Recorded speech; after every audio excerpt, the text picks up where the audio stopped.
plan with money you have not received. We'll be talking about money mistakes people make. Now, some of these mistakes are mistakes I've personally made myself, and we'll list a few of them and go through them. Over the years, I had an attitude of whenever maybe there was a business coming up or somebody had promised me some monies, I would factor those monies into my head and begin to plan with those monies. Now, on a good number of occasions, I never got those monies, and I felt disappointed on each of those occasions. Someone very close to me had to teach me and say, never plan with money you have not received.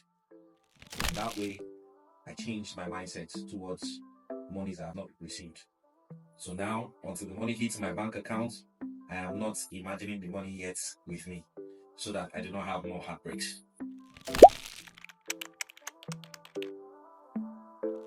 A lot of people earn money but have no budgets.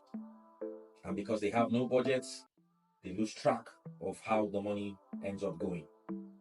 If you want to be able to understand how your money works for you, you should have a budget.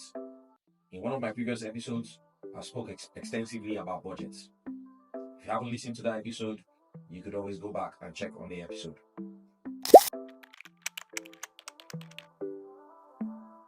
So you have people that assume wrongly when making a budget. And sometimes people don't factor in inflation when they're preparing a budget. Whenever you're preparing a budget, you always have to factor the ability of price change or changes of products or things that you regularly buy.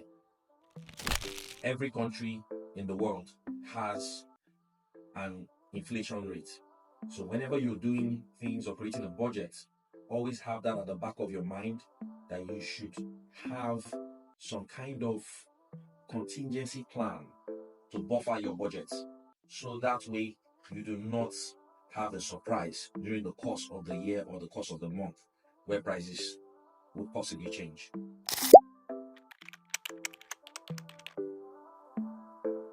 Insurance can be such a controversial issue or debate in this part of the world, and that's because over time some people have had bad experiences with some insurance companies.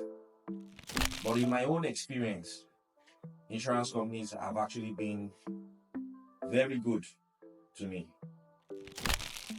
I'll be looking at one typical example, which is having insurance on your motor vehicle, especially when it's a comprehensive insurance.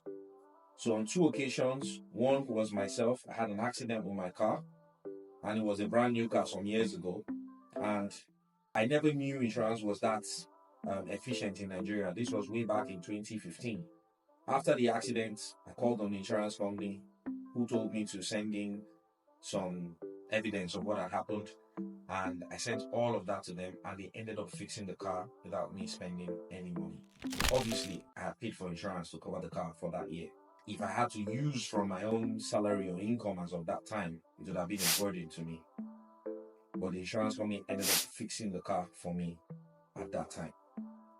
A lot of people in this part of the world do not insure so many things, properties they have. Even home insurance.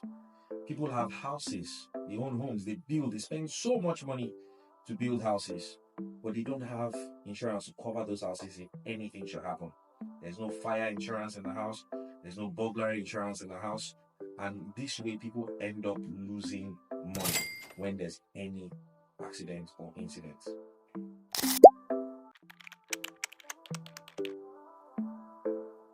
If you're going to create wealth and make money, you always have to be on the lookout to look for businesses that you could invest in, businesses you could start by yourself or start with partners, because this is the one sure way of creating wealth. Statistics has shown that the world's wealthiest people are entrepreneurs. If you are going to create value, you're going to create wealth, then you should be looking to starting a business of your own. A lot of people hear about investments, they talk about investments, but they have no investments.